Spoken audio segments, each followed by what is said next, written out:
80 के दशक की शुरुआत थी। हम चार लोगों ने मिलकर स्नेक रिवर के पास में पिकनिक मनाने की योजना बनाई। यह जगह हमारे टाउन से 5 मील दूर थी। यह जगह ईस्टर्न ओरिगन में थी, पहाड़ियों से भरी हुई जगह। सर्दियों की शुरुआत होने के कारण कम मात्रा में बर्फ पड़ रही थी। उस रात को चांद पूरा निकलने वाला था और हम जानते थे कि इससे नदी का व्यू और भी सुंदर होगा। इस ट्रिप में मैं, मेरा पति, मेरी बहन और उसका बॉयफ्रेंड था। हम लोगों ने कुछ बियर तथा नशे की चीज़ें अपने साथ ली थी ताकि हम पूरी रात एंजॉय कर सकें। लगभग रात के 11 बज रहे थे जब हम निकले।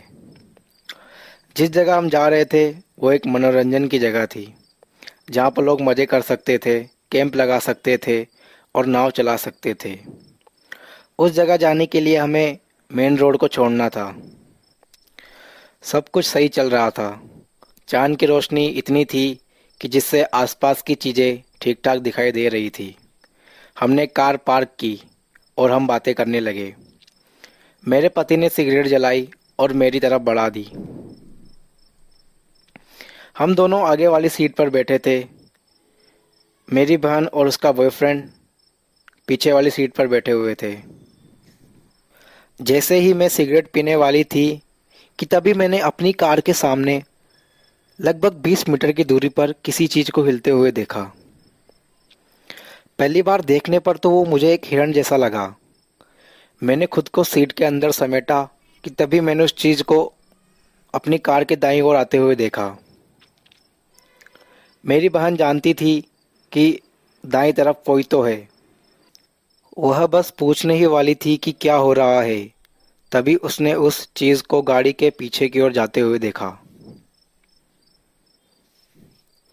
मुझे याद है मैंने मुश्किल से ही एक बार सिगरेट पी थी।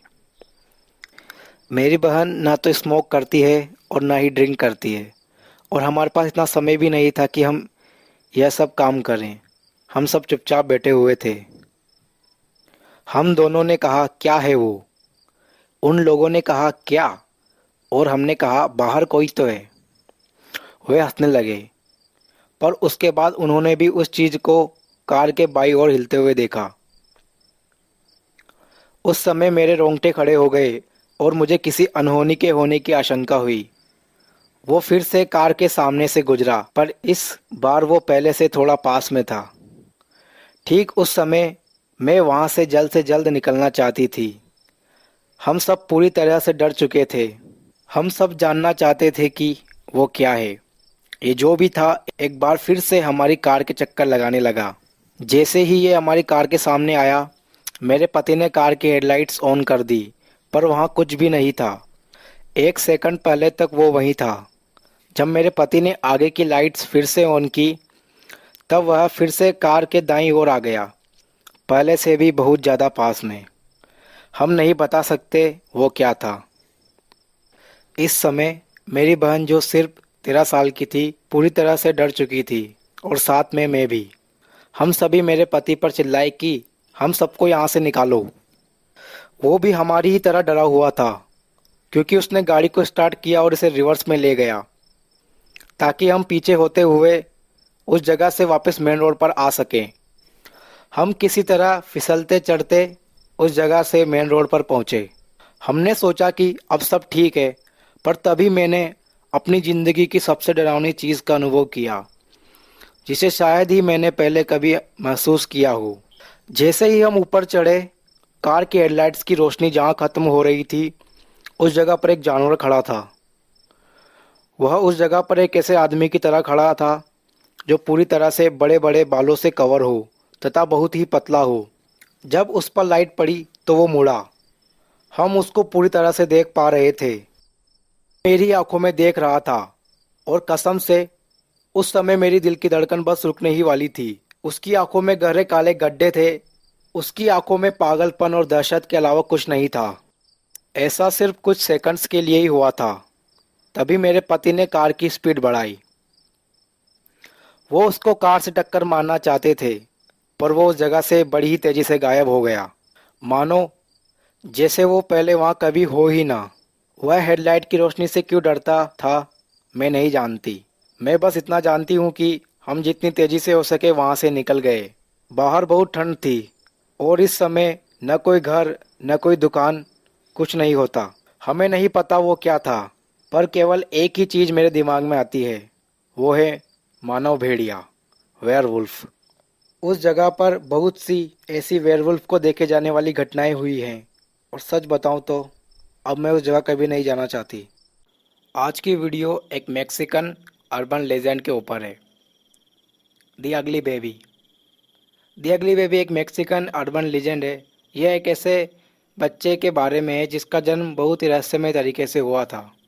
इस लीजेंड के अनुसार यह घटना मेक्सिको के एक शहर हुआ की थी। यह बात मार्च के महीने की थी। उस समय काफ़ी बरसात हो रही थी। एक औरत को हॉस्पिटल के इमरजेंसी रूम में ले जाया जाता है। वह औरत अपने घर की सीढ़ियों से गिर गई थी। उस औरत की हालत काफ़ी ख़राब थी और वह काफ़ी दर्द में थी। वह इंटरनली ब्लीड कर रही थी, जिस कारण से डॉक्टर को उसका ऑपरेशन जल्द से जल्द करना पड़ा। वह औरत जानती थी कि वो मरने वाली है, पर वह अपने बच्चे को बचाना चाहती थी। डॉक्टर्स को उसकी सिजेरियन डिलीवरी करनी पड़ी क्योंकि वह औरत ऑपरेटिंग टेबल पर मर चुकी थी। उन्होंने उसके पेट को काट कर बच्चे को बाहर निकाला, पर उसका बच्चा भी मर चुका था। वह बच्चा काफ़ी बदसूरत था। उसकी चमड़ी बिल्कुल काली पड़ चुकी थी और उसके सिर का शेप भी बिल्कुल टेढ़ा मेढ़ा था। उसके चेहरे पर अजीब सी सिकुड़न और झुर्रियाँ थी, जैसे एक बूढ़े आदमी की तरह। एक नर्स उस बच्चे को उठाकर एक दूसरे कमरे में ले गई, जहां उस बच्चे को एक बिस्तर पर लिटा दिया। सभी नर्स उस बदसूरत बच्चे के ही बारे में बातें कर रही थी।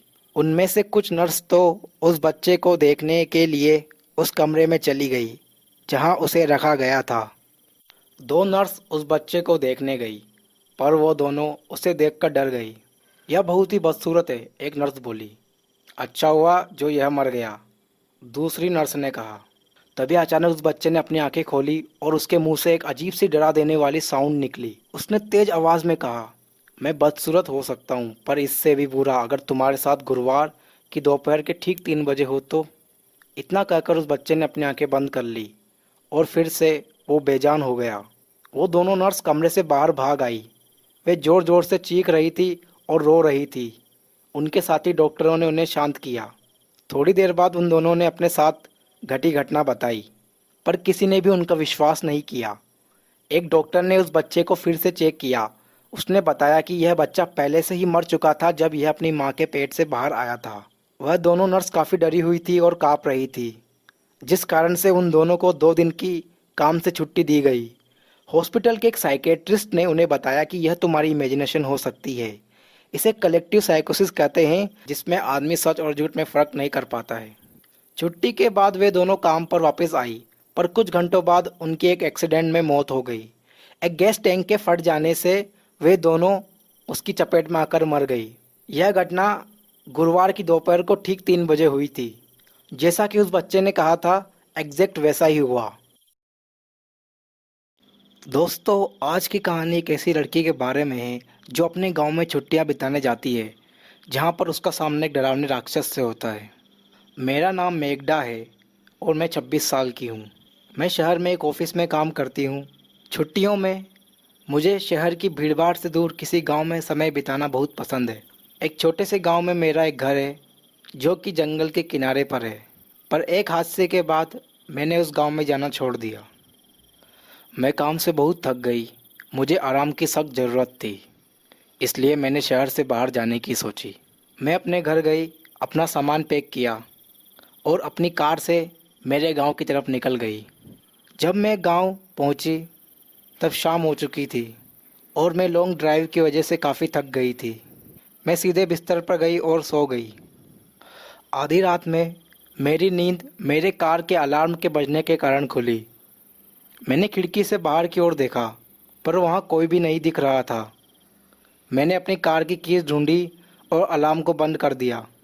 जब वह तेज़ अलार्म बंद हुआ तो मैं फिर से बेड पर लेट गई और सोने की कोशिश करने लगी। थोड़ी देर बाद फिर से अलार्म बजने लगा। मैंने सोते हुए अलार्म को बंद कर दिया। सब कुछ एकदम शांत था, चारों तरफ खामोशी थी। कुछ 5 मिनट बाद अलार्म तीसरी बार बजा। 1 या 2 बार तो फिर भी चलता है, पर बार बार अब मैं जानना चाहती थी कि क्या हो रहा है। ऐसा तो नहीं कि कोई मेरे साथ मजाक कर रहा हो, पर इस समय इतनी रात को मैं पर्दे के पास खड़ी होकर देखने लगी। थोड़े समय बाद मैंने चांद की रोशनी में किसी को झाड़ियों से मेरी कार की ओर आते हुए देखा। वो जो कोई भी था, वो लंबा, पतला और काले कलर का था। वो जो कोई भी था मेरी कार के पास आया और उसने अपने लंबे और पतले हाथ से कार को नॉक किया। फिर से अलार्म बजा, पर वह काली आकृति तेजी से वापस झाड़ियों में चली गई। उस वक्त मैं जान चुकी थी कि क्या हो रहा है। मैं डर से काँप रही थी। मैं अलार्म को बंद कर उस चीज़ पर नज़र रखने लगी। वो जो कोई भी था झाड़ियों से बाहर आया और धीरे धीरे मेरे घर के गेट के पास बढ़ने लगा।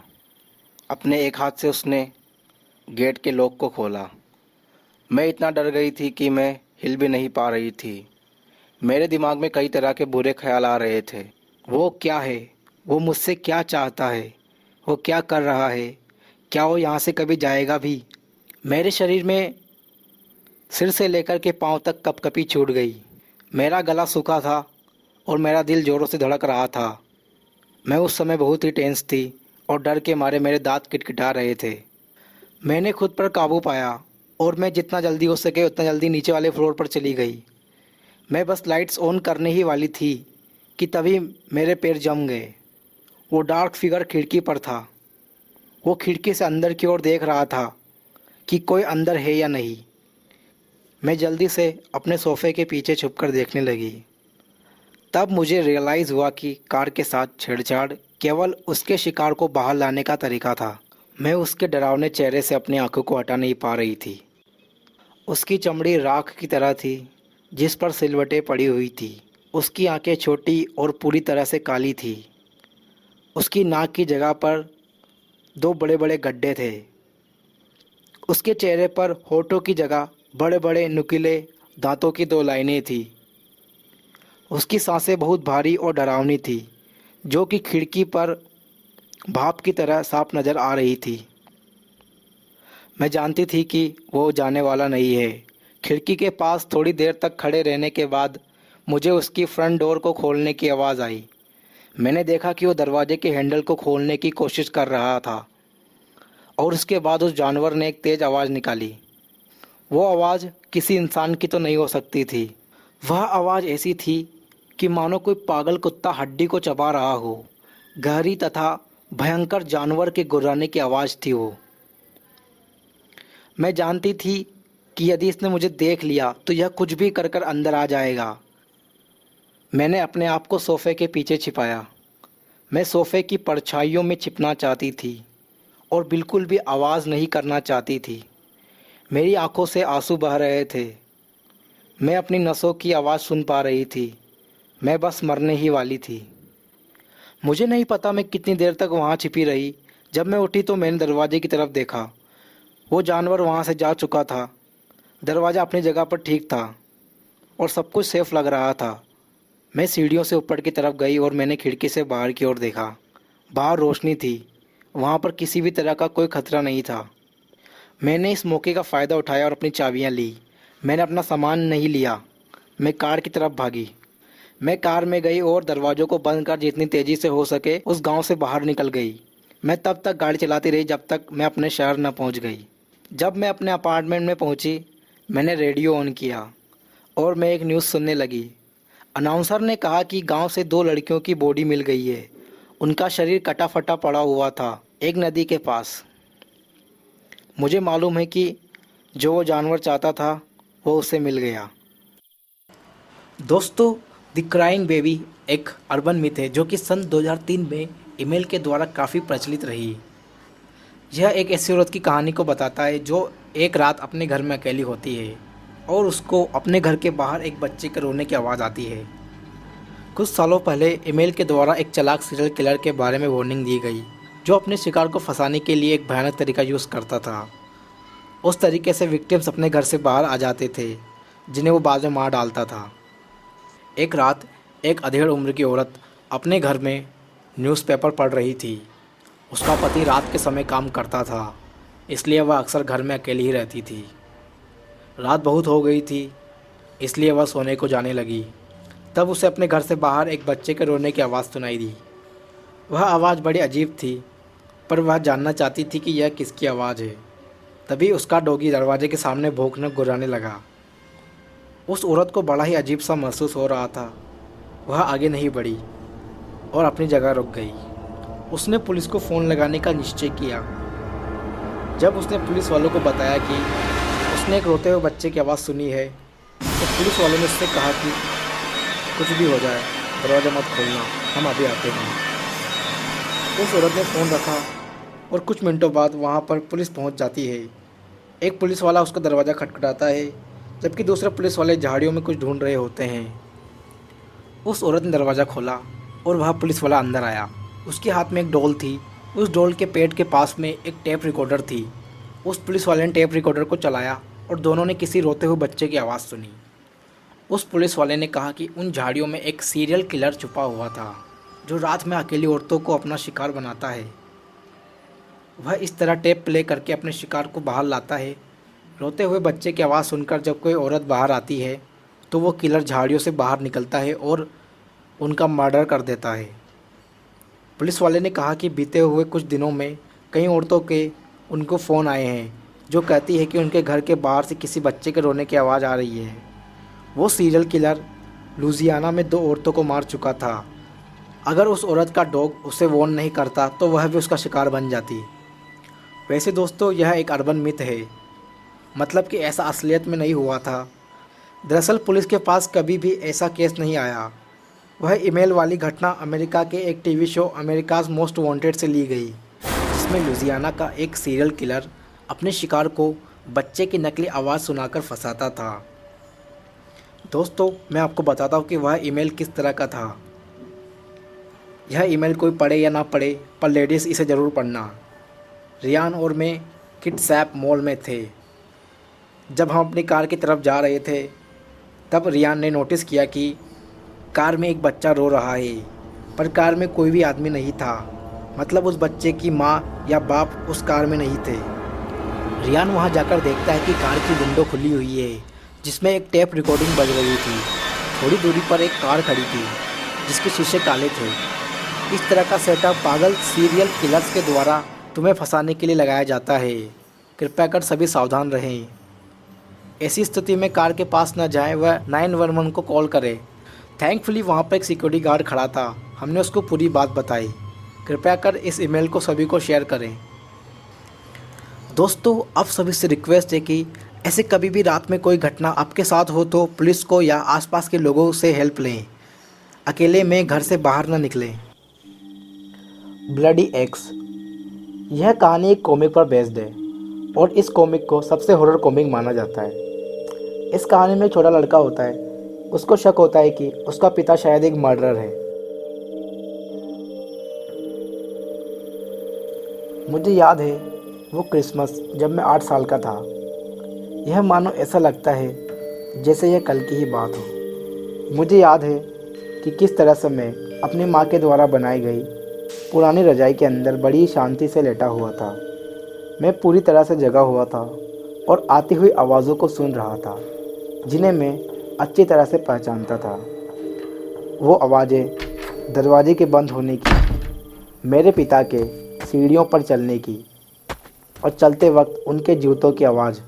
उसके बाद मेरे पिता मेरे दरवाजे से गुजरे और हॉलवे की लाइट से उनकी परछाई मेरे कमरे की दीवार पर पड़ी और साथ में उनकी उस कुल्हाड़ी की परछाई भी पड़ी जो उनके हाथ में थी। अगली सुबह मैं हमारी किचन में बैठकर खाना खा रहा था। तब मैंने अपनी माँ से धीरे से पूछा कि माँ, पिताजी पिछली रात कहाँ थे? पर माँ ने अपनी उदास भरी आंखों से मेरी तरफ देखा और उन्होंने एक शब्द भी नहीं कहा। मैं उनकी आंखों में जो दर्द था उसे कभी भी नहीं भूल पाऊँगा। ब्रेकफास्ट के बाद मैं अपने फार्म के कामकाज में लग गया। मेरे पिता ने फार्म में कभी भी ज़्यादा काम नहीं किया था। वह हमेशा ही दूसरे कामों में बिजी रहा करते थे। यह बात उन ठंडी और हवादार सुबहों की है जब बर्फ़ पड़ना शुरू ही हुई थी। उन दिनों मेरे पास सोचने के लिए बहुत ही समय था। स्कूल में मैं अपनी पढ़ाई पर ज़्यादा ध्यान नहीं दे पाता था, क्योंकि मैं हमेशा ही अपनी ही समस्याओं और अपने ही थॉट्स में खोया हुआ रहता था। जब शाम को मैं अपने घर आता था तब मैं समय पर अपने घर पहुंच जाता था ताकि मैं अपने पिता को जाते हुए देख सकूं। उनके हाथ में हमेशा उनकी कुल्हाड़ी होती थी।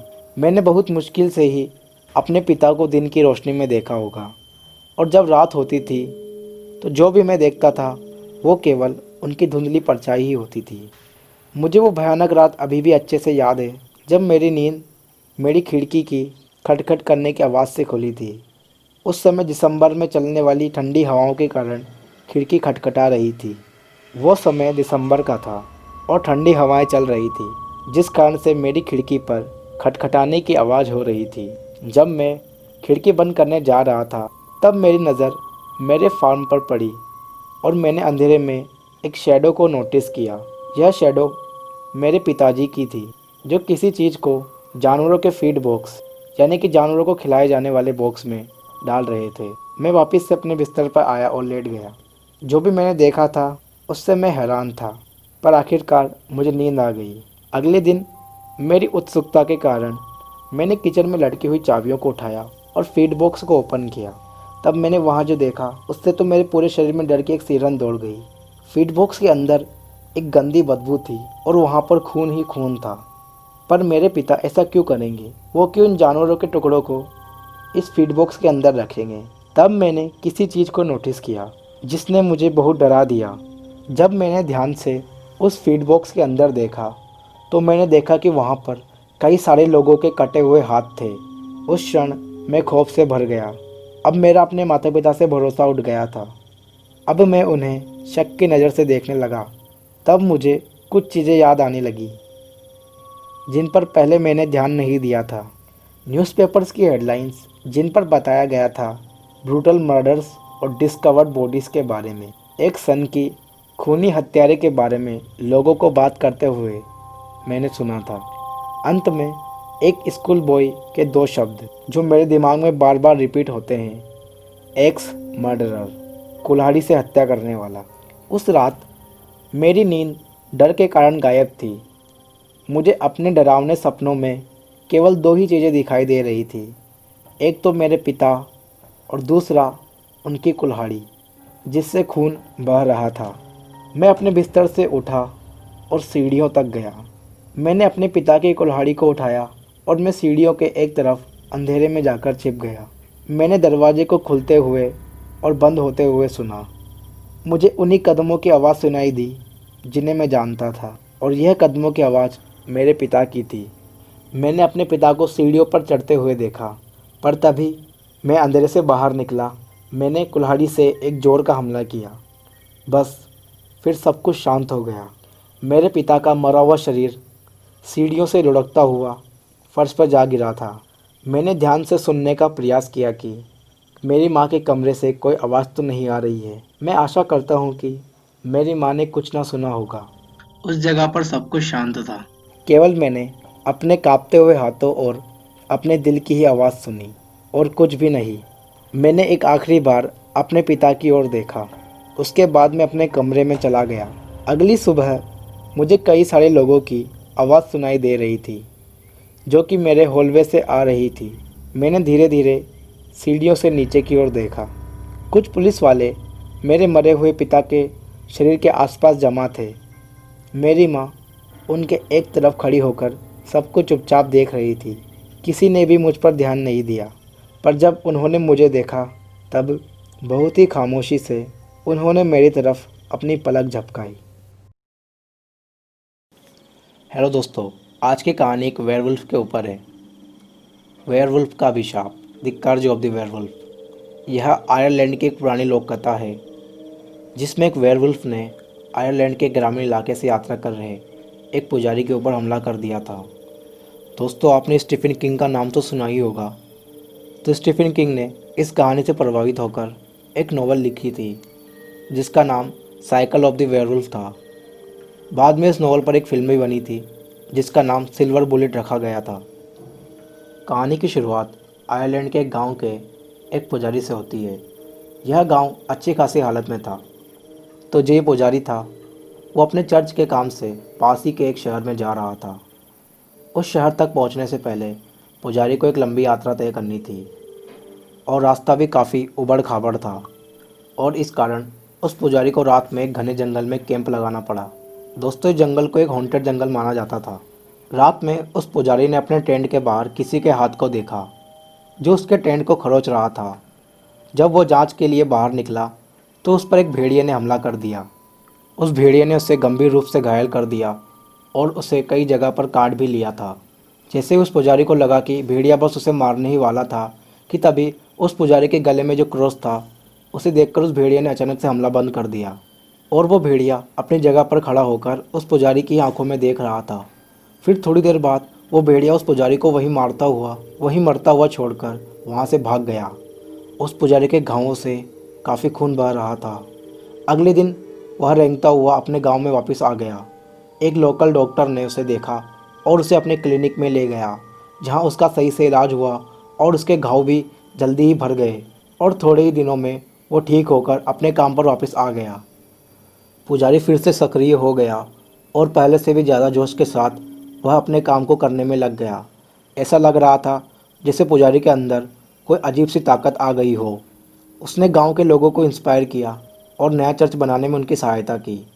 उसके फॉलोअर्स का उसमें विश्वास मजबूत हो गया और हर दिन उसके चर्च में लोगों की भीड़ आने लगी। लेकिन गांव में अभी भी समस्याएं थी। हर पूर्णिमा की रात गांव में कोई ना कोई मरा हुआ पाया जाता था या रहस्यमय परिस्थितियों में लापता हो जाता था। लोगों ने कहा कि उन्होंने रात के समय एक जानवर को गांव से भागते हुए देखा था। एक जानवर जो एक आदमी की तरह चलता था, लेकिन जिसका शरीर बालों से ढका होता था और उसका सिर एक भेड़िए के जैसा था। गांव में एक सांप के ऊपर बात की जाती थी और कई लोग मानते थे कि एक मानव भेड़िया उन्हें देख रहा है और उन्हें एक एक करके मार रहा है। कई लोग तो इसे एक सांप से भी जोड़ने लगे थे कि यह सांप भगवान ने उन्हें दिया है। पुजारी आश्चर्य करने लगा कि भगवान ने इन भयानक हत्याओं के साथ हमारे गांव को शाप क्यों दिया है। ऐसा लग रहा था कि मानो मौत और विनाश का कोई अंत नहीं है। एक रात पूर्णिमा के समय गांव के लोगों ने फैसला किया कि उन्हें एक बार और सभी के लिए अपने गांव को बर्बाद करने वाले भेड़िए को पकड़ना और मारना होगा। वे गांव की सबसे खूबसूरत लड़की को एक पेड़ से बांधकर जाल बिछाते हैं। उस लड़की का इस्तेमाल वो लोग वेयरवुल्फ को लुभाने के लिए करना चाहते थे।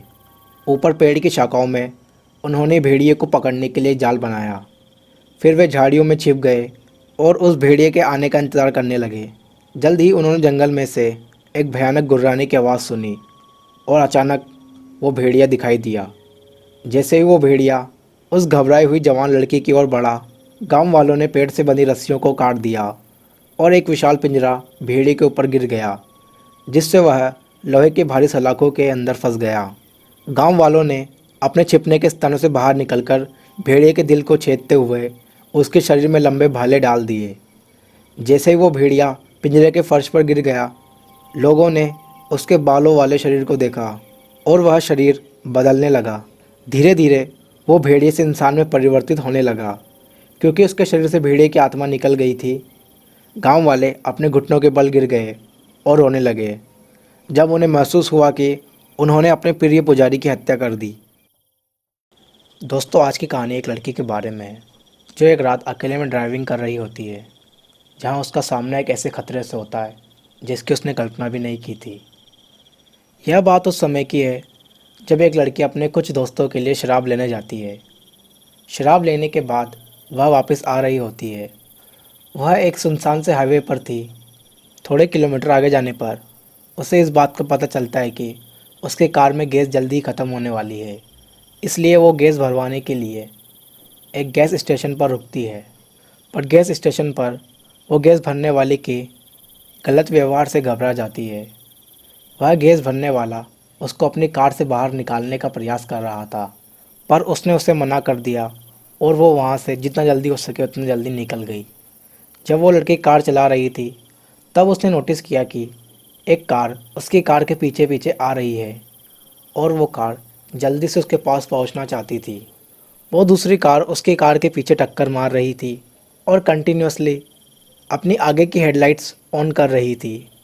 पीछे वाली कार की headlights bar bar on off हो रही थी और उसने देखा कि जो आदमी कार चला रहा था वो उस पर चिल्ला रहा था और उसे हाथों से किसी तरह के इशारे कर रहा था जिसे वो नहीं समझ पा रही थी। वह कार उसका पीछा तब तक करती रही जब तक कि वो अपने घर नहीं पहुंच गई। वो अपनी कार से बाहर निकली और जल्दी से अपने घर में जाकर पुलिस को कॉल करने लगी। जैसे ही वो अपनी कार से बाहर निकली थी, ठीक उसी समय वो कार वाला आदमी भी उसके पीछे आया और चिल्लाने लगा, अपना दरवाज़ा बंद कर लो और जल्दी से पुलिस को बुलाओ, 911 पर कॉल करो जल्दी। जब पुलिस आई तब उस लड़की के सामने एक भयानक सच रिवील हुआ। दरअसल हुआ ये था कि जो कार वाला आदमी था वो उस लड़की को बचाने की कोशिश कर रहा था। जब वो उस लड़की की कार के पीछे आ रहा था तब उसने देखा कि एक आदमी उस लड़की को मारने के लिए अपने हाथों में कुल्हाड़ी लिए हुए था और वो बस लड़की को मारने ही वाला था। पर पीछे वाली कार का ड्राइवर उस गाड़ी को बार बार टक्कर मार रहा था ताकि वो कुल्हाड़ी वाला आदमी उसे मार ना पाए। और वो आदमी उस लड़की को चिल्लाते हुए उसे इशारों में उस कुल्हाड़ी वाले आदमी के बारे में बता रहा था। पुलिस ने उस पागल कुल्हाड़ी वाले हत्यारे को पकड़ लिया। वो एक पागल खाने से भाग गया था और किसी तरह से उस लड़की के कार में आ गया था। सोचो अगर उस दिन वो आदमी ना होता तो उस लड़की का क्या होता। वो लड़की काफ़ी खुशकिस्मत थी जो वो बच गई। दोस्तों, आज की कहानी एक मैक्सिकन चुड़ैल के बारे में है जिसका नाम ला ब्रूजा है। ला ब्रूजा को हिंदी में चुड़ैल कहा जाता है। इस चुड़ैल के द्वारा छोटे बच्चों का अपहरण किया जाता था और इससे रिलेटेड एक स्टोरी है जो मैं आज आपको सुनाने जा रहा हूँ। मेरी माँ ने मुझे एक बार यह कहानी सुनाई थी और मेरी दादी ने मुझे बताया था कि उनके पड़ोसी के साथ यह हादसा हुआ था। 1960 के दशक के शुरुआत में मेक्सिको में एक छोटा शहर था जहाँ बहुत सारे बच्चे एक ही समय में पैदा हुए थे। मतलब कि जितने बच्चे पैदा हुए थे उनके पैदा होने के समय में ज़्यादा फर्क नहीं था। कहा जाता है कि उस शहर में एक औरत थी जिससे पूरा गांव डरता था। वो औरत कोई भूत नहीं बल्कि उन 200 लोगों में से एक थी जो उस शहर में रहते थे। लोगों का कहना था कि वह एक चुड़ैल थी जो शैतानों की पुजारन थी। कई लोगों का कहना था कि उन्होंने उसे आधी रात में खेतों के बीच में जाते हुए देखा है जिस वक्त सब सो रहे होते हैं। कुछ स्थानीय किसानों ने दावा किया था कि उन्हें वो चुड़ैल हमेशा ही खेतों की तरफ जाती हुई दिखाई देती है जब भी वे अपने जानवरों को देखने जाते थे, क्योंकि जब भी वो चुड़ैल उनके जानवरों के पास से गुजरती थी तो वे जानवर काफ़ी आवाज़ करते थे। पर वे इतने पक्के से नहीं बता सकते थे कि वो वही थी क्योंकि उस वक्त काफ़ी अंधेरा होता था और कुछ भी साफ तरीके से देख पाना संभव ही नहीं था। यह शहर काफ़ी पिछड़ा हुआ था जिस कारण से यहाँ पर स्ट्रीट लाइट्स भी नहीं थी। लोग उसे लेकर ज़्यादा चिंतित नहीं थे क्योंकि उसने किसी को भी कोई चोट नहीं पहुंचाई थी। उस समय तक तो नहीं जब यह हादसा हुआ था। एक रात एक मैरिड कपल अपने बच्चे को अपने बीच में लेकर सो रहे थे। वे लोग काफ़ी गरीब थे, इसलिए वे लोग अपने सोने के लिए गद्दा नहीं खरीद सकते थे। इसलिए वे तीनों एक चटाई के ऊपर सो रहे थे। पर दोनों माँ बाप अपने बच्चे से थोड़ा दूर होकर सो रहे थे ताकि नींद में वो गलती से कहीं उस पर न चढ़ जाएं। दोनों माता पिता गहरी नींद में सो रहे थे पर माँ अपने बच्चे की रोने की आवाज़ सुनकर जग जाती है। बच्चा काफ़ी तेज़ आवाज़ में रो रहा था। उस बच्चे की रोने की आवाज़ इतनी तेज़ थी कि पास में रह रहे मेरे दादा दादी ने भी वो आवाज़ सुनी थी। जब भी बच्चा रोता था तो उसकी माँ उसे सुला देती थी, पर जब भी वो सोने जाती थी बच्चा फिर से रोना शुरू कर देता था। वह फिर से उठती थी और उसे फिर से सुला देती थी और यह सिलसिला लगभग 4-5 बार चला। इन सब से उस बच्चे की माँ काफ़ी परेशान हो गई क्योंकि वो उस दिन काफ़ी थकी हुई थी। उस बच्चे का बाप बस सोता ही रहा और जब भी बच्चा रोता था तो केवल माँ ही उठती थी उसे चुप कराने के लिए। जब 5वीं बार बच्चा रोया तो उसकी माँ ने उस पर ध्यान नहीं दिया। बच्चा कुछ मिनट और रोया पर उसकी माँ तब तक उसे इग्नोर करती रही जब तक कि उसने किसी के बाहर जाने की आवाज़ न सुन ली। उसने सुना कि दरवाज़ा धीरे से खुला और जब बंद हुआ तो एक तेज़ आवाज़ के साथ बंद हो गया। इस तेज़ आवाज़ के कारण वो और उसका पति पूरी तरीके से जग गए थे। जब उसने अपने बच्चे की ओर देखा तो उसने देखा कि उसका बच्चा बिल्कुल शांत है और इससे उसको लगा कि शायद वो सो रहा है। जब उसने अपने पति से पूछा कि तुम पहले क्यों नहीं जगे, तो उसके पति ने कहा कि इससे पहले उसे कोई आवाज़ नहीं सुनाई दी थी। जब उस औरत ने अपने बच्चे को छुआ तो उसे महसूस हुआ कि उसके बच्चे का शरीर ठंडा पड़ गया है। उसने अपने बच्चे को किस किया ताकि उसका बच्चा जग सके, पर वह नहीं जगा। वह बच्चा मर चुका था। जब उस औरत ने उस बच्चे का ब्लैंकेट उठाया तो उसने देखा कि उसके पेट और हाथों पर खरोंचने के निशान थे। ऐसा लग रहा था जैसे कोई उसके बच्चे को चोट पहुंचा रहा था जब वे सो रहे थे। तब उसका पति चिल्लाया, ला बुर्जा लो माटो, मातो आमा ही जो, यानी कि वो चुड़ैल, उसने उसे मार दिया, उसने मेरे बच्चे को मार दिया। माँ ने कसम खाकर कहा कि उसने किसी औरत को हंसते हुए सुना था। इस घटना के बाद बहुत से माता पिता अपने बच्चों को अपने पास लेकर सोने लगे। रात में जब भी कोई बच्चा रोता था तो उस बच्चे की माँ उसे अपनी गोद में लेकर रात भर प्रार्थना करती रहती थी। जो बच्चे बोल सकते थे उनका कहना था कि उन्हें ऐसा एहसास होता था जैसे कोई उनको उठाकर ले जा रहा हो, पर जब वो जगते थे तो वहाँ पर कोई नहीं होता था। यह बात इन घटनाओं के कुछ सालों बाद की है, जब दो बच्चों की मौत हो गई थी। दोनों बच्चे भाई और बहन थे। उनकी मौत गांव की नदी में डूबकर हुई थी। एक आदमी का कहना था कि उसने एक औरत को दोनों बच्चों को पानी में डुबाते हुए देखा था, जो उनको डुबाकर ज़ोर ज़ोर से हंस रही थी। वो उस औरत पर चिल्लाया कि वो उन्हें छोड़ दे और वो उसे रोकने के लिए उसकी तरफ भागा, पर वह उस पर हंसती रही।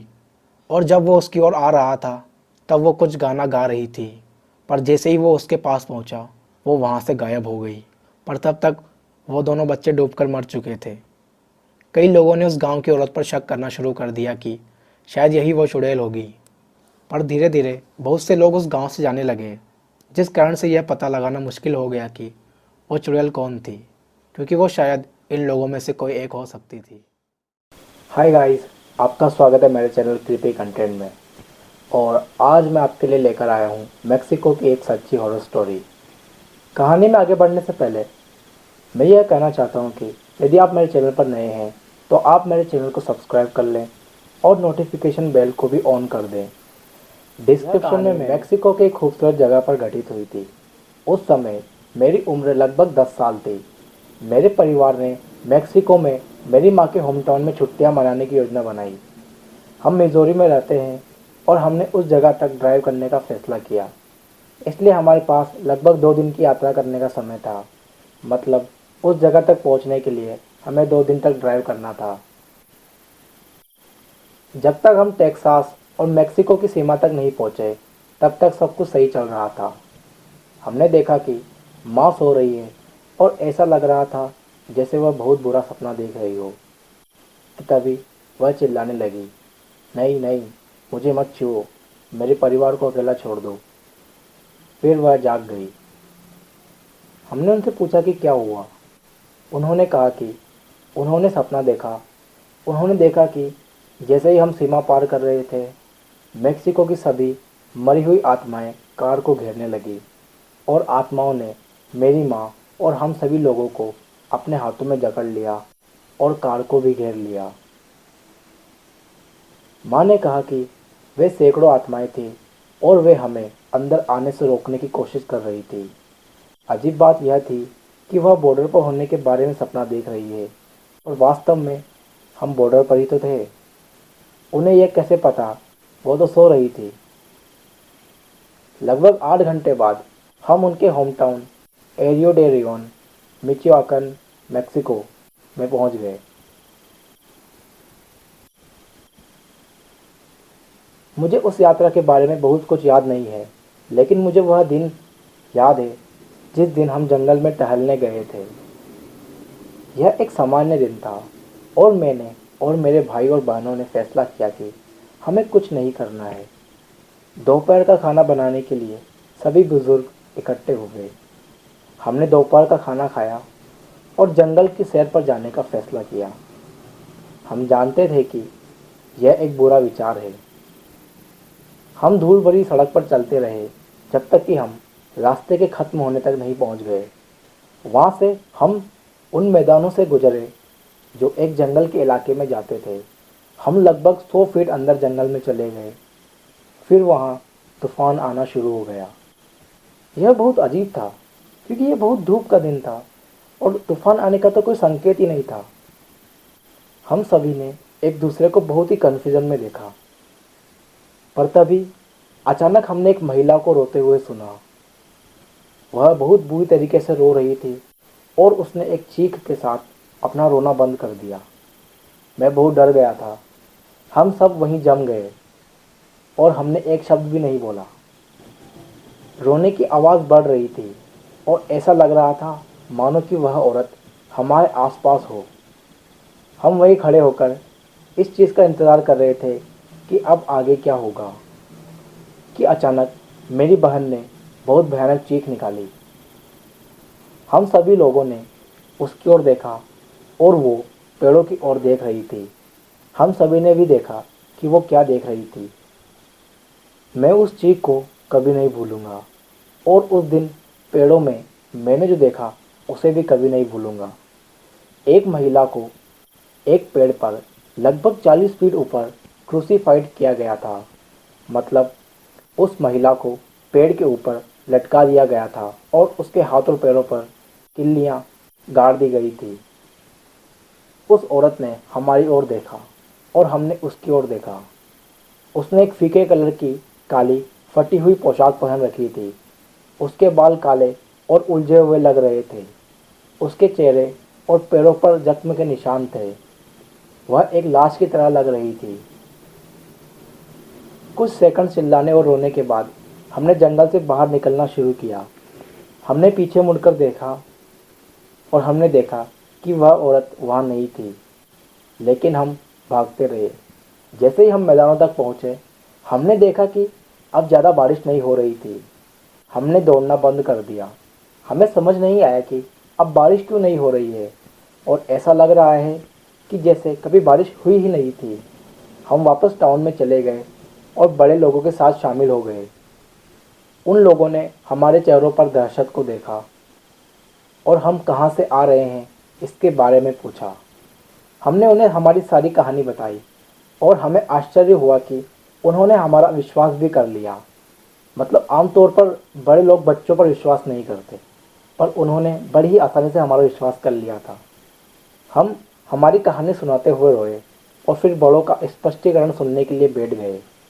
उन्होंने बताया कि लगभग 100 साल पहले एक महिला थी जिस पर ब्रजेरिया यानी कि एक चुड़ैल होने का आरोप लगाया गया था। उसकी हत्या कस्बे वासियों ने की थी। उसकी हत्या से पहले जब वह सड़कों पर घूमा करती थी तो लोग अक्सर उस पर चीज़ें फेंकते थे। कुछ उस पर अक्सर क्रॉस फेंकते थे। मेरी दादी ने कहा कि कुछ ऐसे लोग हैं जो उसे जंगल में देखने का दावा करते हैं, लेकिन ज़्यादातर दावे बच्चों के द्वारा किए जाते थे। बरसात को दर्द और पाप का संकेत बताया गया है। एक बच्चे की उम्र में मुझे इस घटना ने काफ़ी आघात पहुंचाया। मैं अब बिजली और गरज के साथ उस महिला के रोने की आवाज़ को कभी नहीं भूलूंगा। मैं स्कूल के अन्य बच्चों से इस बारे में बात नहीं कर सकता क्योंकि कोई भी मुझ पर विश्वास नहीं करता। मैंने एक बार यह घटना अपनी सबसे अच्छी दोस्त को बताई, लेकिन उसने हंसते हुए कहा कि मैंने उसे डरा दिया। मतलब उसने मेरा उपहास किया। उसके बाद उसने मुझसे फिर कभी बात नहीं की। आगे से फिर मैंने कभी भी स्कूल में बच्चों को अपनी कोई कहानी नहीं बताई। बहुत समय पहले मेक्सिको में बहुत सी औरतों पर ब्रजेरिया यानी कि चुड़ैल होने का आरोप लगा दिया जाता था और फिर लोगों के द्वारा उन महिलाओं पर बहुत अत्याचार किया जाता था और बहुत से लोग उन्हें बहुत बुरी तरीके से मारते थे। कोई उन पर पत्थर फेंकता था तो कोई उन पर गर्म तेल फेंक देता था और बाद में गांव वाले या सभी लोग मिलकर उस औरत को या तो जिंदा जला देते थे या फिर उसको क्रूसीफाइड कर देते थे। आज भी मेक्सिको में कई इलाकों में या कई जंगलों में उन मरी हुई औरतों की आत्माओं को देखा जा सकता है और उनकी रोने की आवाज़ सुनी जा सकती है। यह कहानी वर्ल्ड वॉर 2 की है, जब रशिया के एक शहर लेनिनग्राड की घेराबंदी की गई थी। तब उस समय एक खौफनाक घटना घटी थी। आज लेनिनग्राड शहर को सेंट पीटर्सबर्ग के नाम से जाना जाता है। मेरे दादाजी रशिया से थे। उनका जन्म रशिया के लेनिनग्राड शहर में हुआ था और वर्ल्ड वॉर 2 के समय वो उस जगह रहते थे। जब हम बच्चे थे तब वो हमें अपने बचपन के बारे में कई कहानियाँ बताते थे। उनकी एक ऐसी कहानी थी जिसने मुझे सच में डरा दिया था। उन्होंने यह कहानी केवल एक बार बताई और फिर इसके बारे में कभी बात नहीं की, लेकिन उन्होंने कसम खाकर कहा था कि यह कहानी बिल्कुल सच है। वर्ल्ड वॉर 2 के समय सितंबर 1941 में जर्मन सेना ने लेनिनग्राड शहर को घेराबंद कर लिया था और सभी सड़कों को बंद कर दिया था। कोई भी अंदर या बाहर नहीं निकल सकता था। वे इसे लेनिनग्राड की घेराबंदी कहते थे। ये इतिहास की सबसे लंबे समय तक रहने वाली और सबसे विनाशकारी घेराबंदी में से एक थी। इस घेराबंदी के बारे में आप इंटरनेट पर पता लगा सकते हैं। हिटलर ने शहर को घेराबंद करने के निश्चय कर लिया था और उसे इस बात की कोई परवाह नहीं थी कि इससे कितनी इमारतें नष्ट हो जाएगी और कितने मासूम लोग मारे जाएंगे। दरअसल उसकी योजना सभी सप्लाईज को काटकर पूरी आबादी को मौत के घाट उतारने की थी। इसके एक साल बाद लगभग 1 लाख से ज़्यादा लोग मारे जा चुके थे और सड़कें सड़ी हुई लाशों से भर चुकी थी। लेनिनग्राड की घेराबंदी के समय मेरे दादाजी सिर्फ 6 साल के थे। वो अपनी माँ और अपनी 2 बड़ी बहनों के साथ शहर के मध्य में पास ही के एक अपार्टमेंट में रहते थे।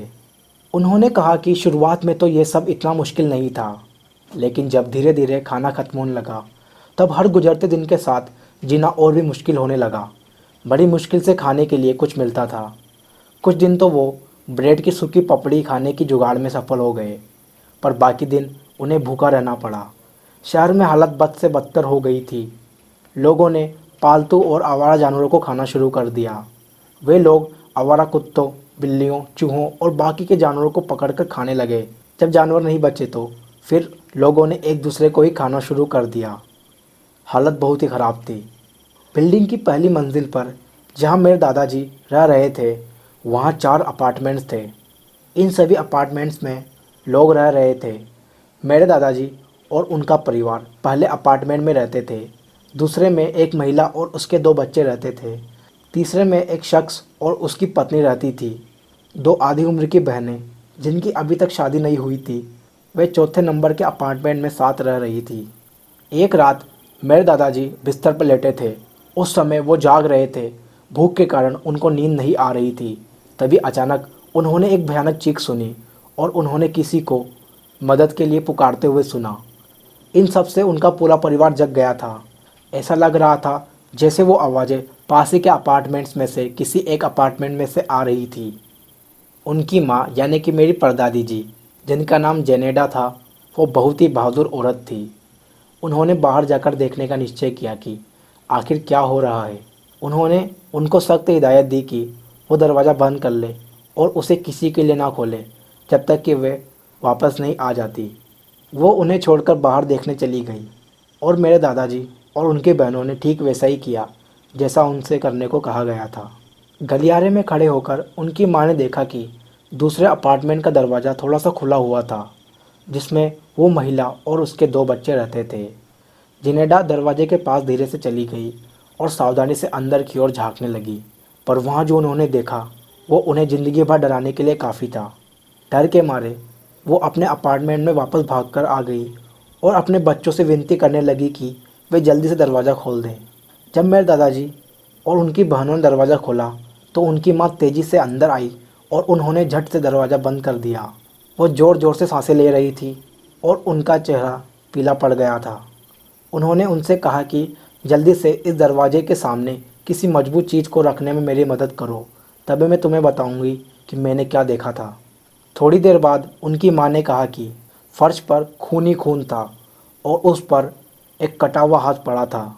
वहाँ पर खून की एक गंदी बदबू थी और उस अपार्टमेंट के एक अंधेरे कोने से मैंने एक अजीब सी चबाने की आवाज़ सुनी। ऐसा लग रहा था जैसे किसी ने उस परिवार के लोगों को खा लिया है। यह सुनते ही उनकी बड़ी बहन काफ़ी परेशान हो गई। मेरे दादाजी इतना डर गए कि वह अपने कमरे के बेड के नीचे जाकर छिप गए। अगले दिन जब उनकी माँ बाहर कॉरिडोर में देखने गई तो उन्होंने देखा कि उस अपार्टमेंट का दरवाज़ा काफ़ी मजबूती से बंद था। सब तरफ एक मौत के जैसी खामोशी थी। कई हफ्तों के बाद शहर की हालत में थोड़ा सुधार हुआ। रशियन आर्मी ने एक छोटा सा रास्ता बना दिया जिससे कि सप्लाई को पहुंचाया जा सके, ताकि थोड़ा बहुत खाना उस रास्ते से लोगों तक पहुंच सके। मेरे दादाजी के परिवार में से कोई भी भूख से नहीं मरा, लेकिन वे सब लोग काफ़ी कमज़ोर हो गए थे। एक सुबह मेरे दादाजी की माँ ने जितने पैसे थे सभी इकट्ठे किए और वे खाने की तलाश में बाहर निकल गई। जब वो वापस आई तो उन्होंने देखा कि तीसरे अपार्टमेंट का दरवाज़ा लगभग टूटा हुआ था। इस अपार्टमेंट में एक आदमी और उसकी पत्नी रहती थी। वहाँ जो कुछ भी हुआ उसका अंदाज़ा लगाते हुए जिनेडा ने दरवाज़ा खोला और अंदर झांक कर देखा। कम रोशनी में उसने देखा कि फर्श पर 2 सड़ी गली लाशें पड़ी हुई थी, जिनके शरीर का अधिकांश मांस उनकी हड्डियों से किसी ने निचोड़ लिया था। उनकी मौत भी ठीक वैसे हुई थी जैसे दूसरे अपार्टमेंट के लोगों की हुई थी। यह देखकर जेनेडा का मन उल्टी करने को हुआ, पर वो अपने अपार्टमेंट में लौट आई। अपने बच्चों को इस भयानक खबर के बारे में बताने के बाद उन्होंने एक बार फिर दरवाजे को अच्छे से बंद कर लिया। हालांकि वे लंबे समय तक इस तरह नहीं रह सकते थे। जल्द ही उनकी बची कुची फूड सप्लाईज भी ख़त्म हो गई थी। या तो उन्हें खाने का जुगाड़ करना होगा या फिर उन्हें भूख से मरना होगा। जेनेडा ने ताकत जुटाई और वो अपार्टमेंट से बाहर जाने के लिए उठी। वो कॉरिडोर में थोड़ा ही आगे चली थी कि तभी उन्होंने देखा कि जो फोर्थ अपार्टमेंट था उसका दरवाज़ा धीरे से खुलता है। उसमें दो अधेड़ उम्र की बहनें रह रही थी और तभी उनमें से एक बहन बाहर आती है। वह औरत असामान्य रूप से काफ़ी स्वस्थ लग रही थी। शहर के सभी लोग भूख के कारण बहुत पतले और कमज़ोर थे, लेकिन ये औरत स्वस्थ और यहाँ तक कि थोड़ी मोटी भी लग रही थी। ऐसा जेनेडा अपने मन में सोच रही थी। वो औरत मुस्कुराई और उसने कहा, हेलो। इसके बाद वो जेनेडा की ओर आने लगी। उस औरत का व्यवहार उसे थोड़ा संदेहजनक लगा और उसने धीरे धीरे पीछे की ओर जाना शुरू कर दिया। उस औरत के कंधे की ओर देखने पर उसे दूसरी बहन भी दिखाई दी, जो काफ़ी भयानक तरीके से उसकी ओर देख रही थी। जिनेडा ने देखा कि उस दूसरी औरत के हाथ में एक बड़ी सी कुल्हाड़ी भी है। वो उस कॉरिडोर में फंस गई थी और वो वहाँ से कहीं भाग भी नहीं सकती थी। दोनों बहनों ने उनके भागने के सारे रास्ते बंद कर दिए थे। उन्हें अपना अंत नज़र आ रहा था। मेरे दादाजी की बड़ी बहन ने यह सब देख लिया था। उसी समय रशियन आर्मी का एक ग्रुप उस जगह से गुजर रहा था। सभी बच्चों ने खिड़की खोलकर उन्हें बुलाया।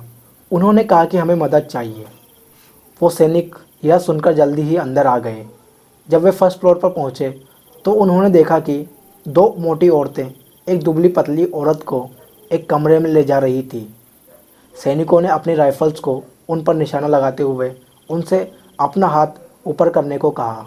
उन दोनों बहनों में से एक बहन ने कुल्हाड़ी का निशान उन सैनिकों की तरफ किया और वो उन्हें मारने के लिए आने लगी कि तभी एक सैनिक ने उसके सिर के बीचों बीच गोली मार दी। वो वहीं मरकर गिर गई। सैनिकों ने दूसरी दोनों औरतों को फर्श पर लेटने को कहा और उनसे पूछताछ करने लगे। जिनेडा फूट फूट कर रोने लगी और उन्होंने बताया कि दोनों बहनें नरभक्षी बन गई थी। इन दोनों बहनों ने दो अपार्टमेंट्स के लोगों को मारकर खा लिया था और वो हमें भी मारकर खाना चाहती थी। जब सैनिकों ने उन दोनों अपार्टमेंट्स की जांच की तो उन्हें वहाँ पर आधी खाई गई लाशें मिली। इससे उन्हें जिनेडा की बातों पर विश्वास हो गया। इस तरह सैनिकों ने मेरी परदादी और उनके परिवार की जान बचाई। उन सैनिकों ने उस दूसरी बहन को ज़मीन पर घुटनों के बल बैठने को कहा और उसके सिर के पिछले हिस्से पर गोली मार दी।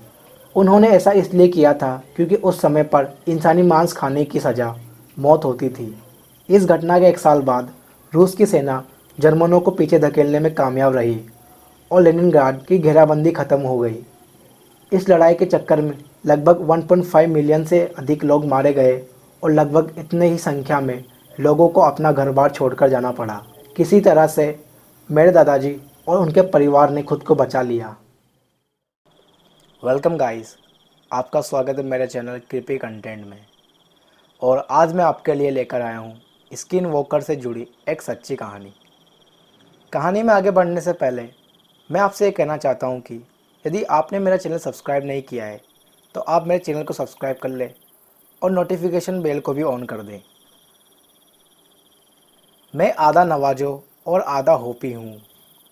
मेरे पास नवाजो और होपी कल्चर पर अनुभवों की कुछ कहानियाँ हैं।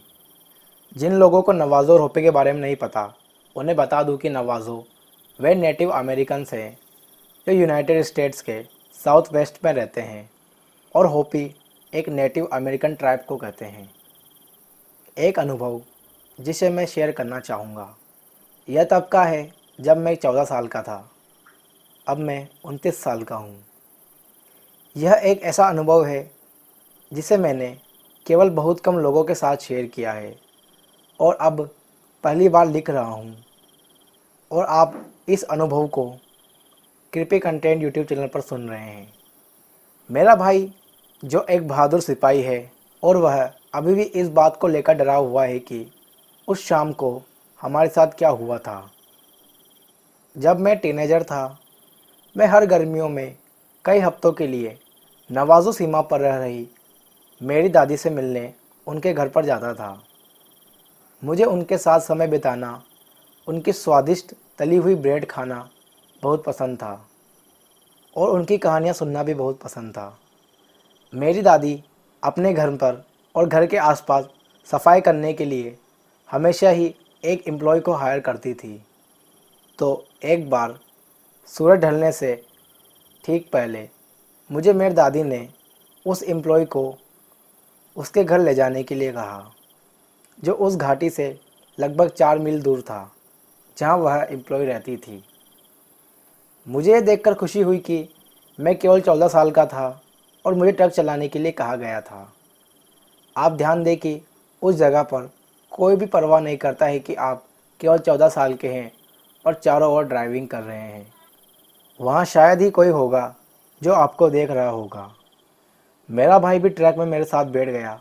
मेरा भाई उस समय केवल 9 साल का था, जबकि वह एम्प्लॉय और मेरा कुत्ता ट्रक के पीछे बैठा और हमने ड्राइविंग शुरू की। मैंने उस एम्प्लॉय को उसके घर छोड़ा और हम वापस अपनी दादी के घर की ओर आने लगे।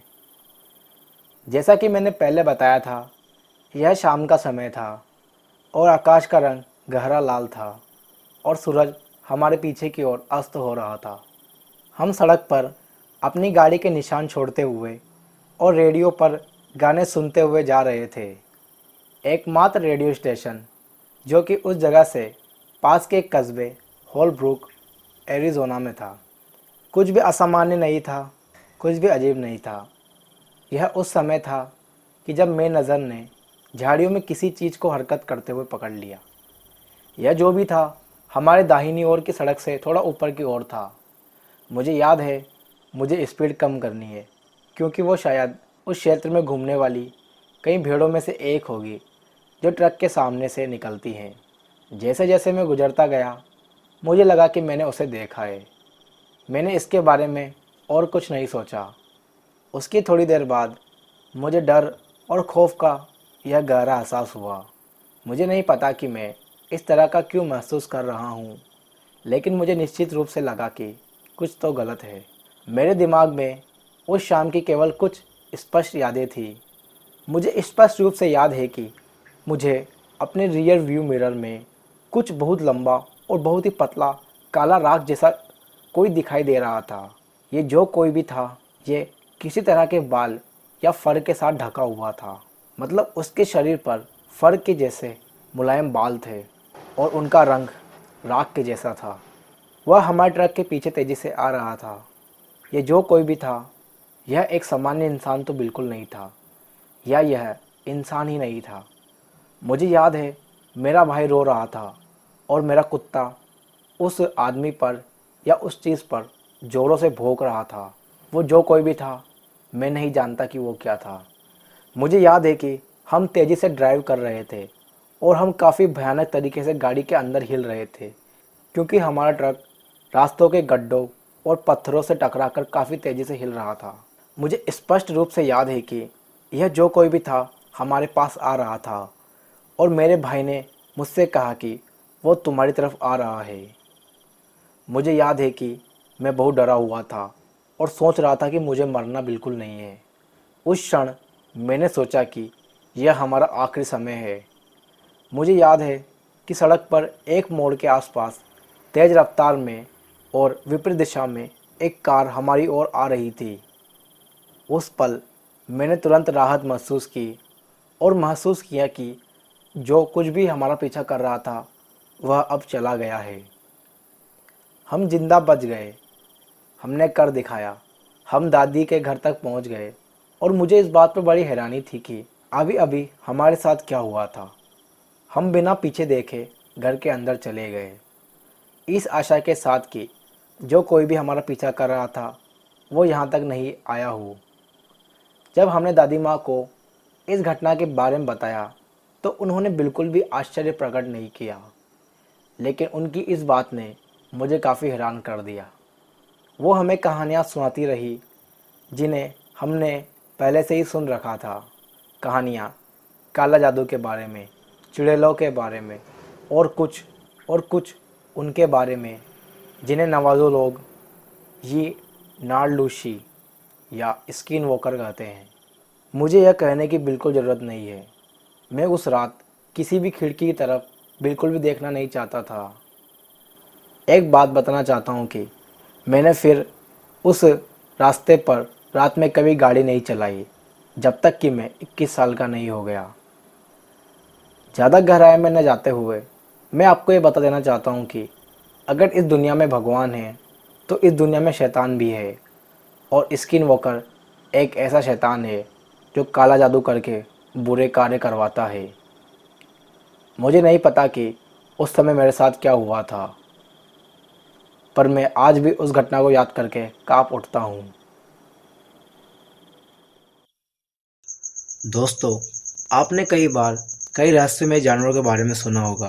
कुछ रहस्यमय जानवरों की मिस्ट्री सॉल्व की जा चुकी है, बट कुछ रहस्यमय जानवर ऐसे हैं जिनकी मिस्ट्री सॉल्व करना अभी बाकी है, या फिर यूँ कह लीजिए कि वो सॉल्व बिल्कुल भी नहीं हुई। दोस्तों, आज मैं आपको नॉर्थ कैरोलिना के एक ऐसे रहस्यमय जानवर के बारे में बताने जा रहा हूँ जिसने एक समय में कैरोलिना के एक छोटे से गांव ब्लाडेनबोरो में काफ़ी कहर बरपाया था। दोस्तों, इस बीस्ट को ब्लाडेनबोरो में द बीस्ट ऑफ ब्लाडेनबोरो के नाम से जाना जाता है, और इसे द वैम्पायर डॉग के नाम से भी जाना जाता है, या फिर द वैम्पायर बीस्ट के नाम से। कहानी में आगे बढ़ने से पहले मैं आपको ब्लाडेनबोरो के बारे में बता देना चाहता हूँ कि यह नॉर्थ कैरोलिना के दक्षिण और पूर्वी किनारों पर पहाड़ी भागों में स्थित एक ऐसी जगह है जो देवदार के जंगलों से भरी पड़ी है, और यहाँ पर कीचड़ और दलदल काफ़ी है। कहानी की शुरुआत इस तरह से होती है कि ब्लाडेनबोरो में एक जगह है जिसका नाम क्लार्कटन है, और यह घटना उसी जगह पर हुई थी। यह बात सन 1953 में 29 दिसंबर की है, जब एक स्थानीय महिला ने उसके पड़ोसी के कुत्ते की भौंकने और किसी पर गुर्राने की आवाज़ सुनी। जब वह पता करने के लिए बाहर गई कि यह सब क्या हो रहा है, तो उसने अपने घर के बाहर अंधेरे में एक बड़े और बिल्ली के जैसे दिखने वाले जानवर को देखा, और यह वह पहली घटना थी जब उस बीस्ट को पहली बार देखा गया था। इस घटना के ठीक 2 दिन बाद फिर उस जानवर को देखा गया था। नए साल की शाम को ब्लाडेनबोरो पुलिस प्रमुख रॉय फोर्स को एक वुडी स्ट्रॉन्ग नाम के आदमी के खेत में बुलाया गया था, क्योंकि उसके 2 कुत्तों को किसी बहुत ही बड़े शक्तिशाली जानवर ने मार दिया था। उन बेचारे कुत्तों का शरीर पूरी तरह से खून से सना हुआ था, और भी ऐसी कई रिपोर्ट्स आने लगी। डीजे पेट नामक एक सर्विस स्टेशन मालिक ने कहा कि उसने अपने सर्विस स्टेशन से देखा कि एक कुत्ते पर एक बड़े जीव ने हमला किया और वो उसे जंगल में खींचकर ले गया। पुलिस प्रमुख रॉय फोर्स को आसपास के इलाकों से कुत्तों पर होने वाले हमलों की खबरों के बारे में जानकारी मिलने लगी। लोगों ने कहा कि उन्होंने एक जानवर को देखा है जो बिल्कुल भालू या पैंथर की तरह दिखता है। वह जानवर 3 फीट लंबा है, 20 इंच ऊंचा है, और उस जानवर की लंबी पूंछ है, और उस जानवर का चेहरा बिल्कुल बिल्ली के जैसे दिखता है। बहुत से लोगों ने शहर के पास में से दलदलों से बहुत ही रहस्यमय चीखें सुनी थी। उन लोगों का कहना था कि ये चीखें ऐसी थी मानो जैसे किसी महिला को चाकू मारा गया हो, और तब वह दर्द में ऐसी चीखती हो। ऐसे ही 1 जनवरी सन 1954 को 2 और कुत्तों के शव मिले थे। उनका हाल भी ठीक वैसा था जैसा कि वुडी स्टॉर्म के कुत्तों का हुआ था। इन कुत्तों का शरीर भी खून से सना हुआ था। पुलिस प्रमुख रॉय फोर्स ने फैसला किया कि अब समय है, अब उस जानवर का शिकार किया जाए। पेशेवर शिकारियों की एक टीम को उस जानवर का शिकार करने के लिए वेलमिंगटन नामक शहर से बुलाया गया था। पुलिस प्रमुख रॉय फोर्स भी शिकारी पार्टी के साथ गए, और उन्होंने कहा कि उन्होंने पैरों के निशान देखे हैं जो कि बिल्कुल चांदी के डॉलर के आकार के जैसे हैं। फिर 5 जनवरी को उस जानवर ने एक इंसान पर हमला किया। उस शाम श्रीमती C.E. कैंसलो ने अपने घर के बाहर कुत्तों के रोने और एक धीमी सी आवाज़ में सिसकने की आवाज़ सुनी। वह बाहर इन्वेस्टिगेट करने गई। उसने देखा कि उसकी ओर एक बड़ा और बिल्ली के जैसा दिखने वाला प्राणी आ रहा था। श्रीमती किंसलो चिल्लाई, और उसके पति बाहर की ओर भाग कर आए। उनको आता देख वो जानवर डर गया और वापस जंगल की ओर भाग गया। गाइज, आप जो इमेज स्क्रीन पर देख रहे हो वो उस अखबार की इमेज है जिसमें उस जानवर के बारे में न्यूज़ छपी गई थी। समाचार में उस जानवर की कहानी को पढ़कर शिकारियों की टोली से पूरा ब्लाडेनबोरो भर चुका था। कुल मिलाकर टेनेसी शहर के थोड़ी दूर से 600 शिकारियों की टोली इस इरादे से उस गांव में आई कि अगर उनके द्वारा उस जानवर का शिकार हुआ तो वो उसका सर अपने घर की दीवार पर सजा के रखेंगे। वह शिकारी केवल उस जानवर को मारकर उसका सर अपनी दीवार पर सजाना चाहते थे। हालांकि किसी को भी इस चीज़ का नहीं पता था कि वो शिकार किस चीज़ का कर रहे हैं। लोग यह अटकलें लगाने लगे कि यह शायद कोई कैरोलिना पैंथर है। कैरोलिना पैंथर एक बड़े आकार की बिल्ली की एक प्रजाति है जो 20वीं शताब्दी की शुरुआत तक उस क्षेत्र में रहती थी और लोगों ने सोचा होगा कि यह अब विलुप्त हो चुकी है। जबकि कुछ और अन्य लोगों का मानना था कि यह शायद कोई कायोटी या कोई आवारा कुत्ता होगा और बाकी के अन्य लोगों ने यह सोचा कि वो जो भी है इसका पता तो उसे मारने के बाद ही चलेगा। पूरा टाउन खौफ के साए में जी रहा था। एक जवान लड़का जिसका नाम ईव बटलर था, जो कि उस समय ब्राइडनबोरो में रहता था, उसने बताया था कि रात का समय यहाँ पर डर का समय होता था। जैसे ही सूरज डूबता था तो शहर के पश्चिम में रहने वाला पूरा समुदाय घर के अंदर चला जाता था और तब तक बाहर नहीं आता था जब तक कि आवश्यक न हो। श्रीमान बटलर और उनके परिवार पर उस जानवर के डर का बहुत बुरा प्रभाव था। उनकी हालत कुछ इस कदर थी कि उनको टॉयलेट का इस्तेमाल करने के लिए एक बड़े जग का इस्तेमाल करना पड़ता था। मतलब कि सभी लोगों का टॉयलेट घर के बाहर बना हुआ था, पर वह लोग बाहर नहीं निकल सकते थे, तो वह टॉयलेट का इस्तेमाल करने के लिए बड़े बड़े जगहों का इस्तेमाल करते थे। आप समझ सकते हो कि उनकी हालत उस समय क्या रही होगी, क्योंकि कोई भी बाहर जाकर उस जानवर का भेंट नहीं चढ़ना चाहता था, इसलिए सभी टॉयलेट घर के अंदर ही करते थे। यह निर्णय लेते हुए कि चीज़ें बहुत खतरनाक हो रही है, ब्राइडनबोरो के मेयर बॉब फजल और पुलिस प्रमुख ने शिकार पर रोक लगा दी। इसका एक मुख्य कारण यह भी था, उस जानवर के बारे में पढ़कर 19 से ज़्यादा ही हंटर्स उस टाउन में आने लगे थे और उनके पास बहुत सारे घातक और डेंजरस हथियार थे, जिस कारण पुलिस प्रमुख रॉय फोर्स को यह लगा कि कई जानवर को मारने के चक्कर में कोई शिकारी गलती से किसी इंसान को न शूट कर दे। 13 जनवरी को एक स्थानीय किसान के जाल में एक अजीब सी बड़ी बिल्ली को फंसाकर दो लोगों ने उसे टाउन के सेंटर में एक प्लेग होल पर लटका दिया। उन्होंने कहा कि यह द बीस्ट ऑफ ब्राइडनबोरो है। 1 या 2 सप्ताह के बाद चीज़ें वापस सामान्य हो गई। सभी शिकारी उस जगह को छोड़कर चले गए और किलिंग्स की खबरें भी आना बंद हो गई। वो जो कोई भी जानवर था वो रात के अंधेरे में कहीं गायब हो गया। वह उस दलदल में वापस लौट गया जहाँ से वो पहली बार निकला था। वो जानवर क्या था, वो आखिर था क्या जिसने उन कुत्तों को मारा था और उनका सारा खून चूस लिया था, इसका पता कभी नहीं चला। लेकिन गांव के लोगों में कुत्तों के गायब होने या मारे जाने की घटनाएं यूनिक नहीं हैं। पूरे देश में उन लोगों के द्वारा इस कहानी को काफ़ी पसंद किया जाता है कि एक वैम्पायर है जो कुत्तों को अपना शिकार बनाता है, जिसे वैम्पायर किलिंग डॉग्स के नाम से जाना जाता है।